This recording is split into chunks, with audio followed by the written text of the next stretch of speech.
ስለሆንክ ነው ወንድሜ እንደዛ የምታደርገው። ውጪ። አልወጣም። ምን አይተሻል? አልወጣም። አይተሻል ወይ? ማየት አይጠበቅም። ስነኳ አይተሻል ወይ? ውጪ። አልወጣም። ጀመር አልነካሁትም። አጠገቤ እንዳደርሺ አልደርስብሽም። አላክሽም። አታውቂም። ይኸው አልክ እኮ። ክብረ ቢስ ክብሩ ይደልልሽ። እናቴ ተሙት። ይሄንን ጥፊ ያረሰውም እሺ፣ የመጨረሻ አስቀይምሻለሁ። ከዚህ በኋላ እኔ አያርገኝ። አሁን እደርስባችኋለሁ።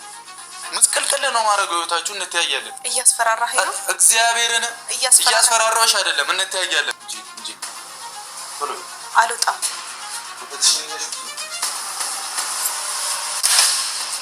ስርዓት ይኑር። እሺ ውጪልኝ። ስርዓት ይኑር። ምንም ለአንቺ የምታገዝሽ ምንም ነገር የለም። ስፈልግ ነው የምወጣው። አስቀይምሻለሁ። ስፈልግ ነው የምወጣው። ከዚህ በኋላ ስትፈልግ የምትወጪበት ስትፈልግ የምትገቢበት ቤት የለም። ስርዓትህን ያዝ ብሩኬ። ብሩኬ ስርዓትህን ያዝ። ዝር እንዳትይዝ። በብሩክና በሀይሚ መሀል ላይ የተፈጠረው ነገር አሁንም እንደ ተባባሰ ነው። ነገሮች ከጠበቅናቸው በላይ ከባድ ነገር እየሆኑ ነው። አልፈልግሽም፣ ውጪ ከቤት። ምን እንዳደረገኝ ወንድምሽ ታውቂያለሽ ወይ? ስለዚህ ሀይሚ እንዳላስቀይምሽ ከዚህ በላይ ውጪ ብሏታል። እንደውም ፎቶ ማስታወሻ ምናምን የነበረውን ሁሉ ሰብስቦ ውጪ ብሎ ካሜራማኑን ድረስ ነበር ከቤት ያስወጣቸው ማለት ነው። ሰላም ውድ የተከበራችሁ የቻናሌ ተከታታዮች እንዴት ናችሁ? ከኔ ጋር ሁሉ ሰላም ነው። ሰላማችሁ ይብዛልኝ ባላችሁበት ውድ ቤተሰቦቼ።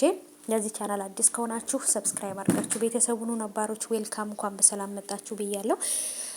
ሀይሚና ብሩራ ለዘላለም እስከ መጨረሻው ተለያዩ መሰለኝ። ምክንያቱም ግድግዳ ላይ ተሰቅሎ የነበረውን ፎቶ ምናምን ሁሉ እያወጣ በቃ ከቤቱ ውጪ አልፈልግም ብሎ በቃ የእሷ ጋር የነበረው ማስታወሻ ሁሉ ነገር አይፈልግም። ለምንድን ነው እናንተ እንደዚህ እንደ ሕፃን ልጅ የሚያደርጋችሁ ማለት ነው? እና በመሀል የሆነ ነገር በተፈጠረ ቁጥር ውጪልኝ፣ አልፈልግሽም፣ ከህይወት ይውጣ፣ ከህይወትሽ ውጪ ይባባላሉ ማለት ነው። እና ይሄንን ህይወት እቃቃ ጨዋታ አታድርጉት። እኛንም ሙድ አትያዙብን፣ ወይንም ደግሞ ድራማ አትስሩብን ማለት ነው። እንከባበር እንዴ! እኛ ስትጣሉ ሳይሆን ስትታረቁ ነው ደስ የሚለን። ስለዚህ ቡራም ቢሆን ስተት አለብህ፣ እሷ ምትሆን ስተት አለባት። ቢሆንም ግን ደግሞ በተቸገረች ጊዜ በከፋት ጊዜ ወንድሞቿ ናቸው ከጎኑ ያሉ። ስለዚህ የተሰማቸውን ነገር ተናግረዋል። አንተም ደግሞ የተሰማህን ያደረከው ነገር ታውቃለህ። ስለዚህ ሁሉም በቃ ብድር በምድር ትላለህ ማለት ነው። እና እንዴት አንተ ማን ስለሆንክ ነው ወንድሜን እንደዚህ የምታደርገው ብላ በጥፊ ነበር ያለችው ማለት ነው። እናንተ ይሄ ደግሞ ጥፊ እኔ እኮ ሰው ላይ ሳየው እንዴት እንደሚመችኝ ማለት ነው። ጥፊያቸው በጣም ነው ደስ የሚለኝ ከምላችሁ በላይ። እና ውዶቼ ነገሮች ከጠበቅኑ በላይ ከባድ እየሆኑ ነው።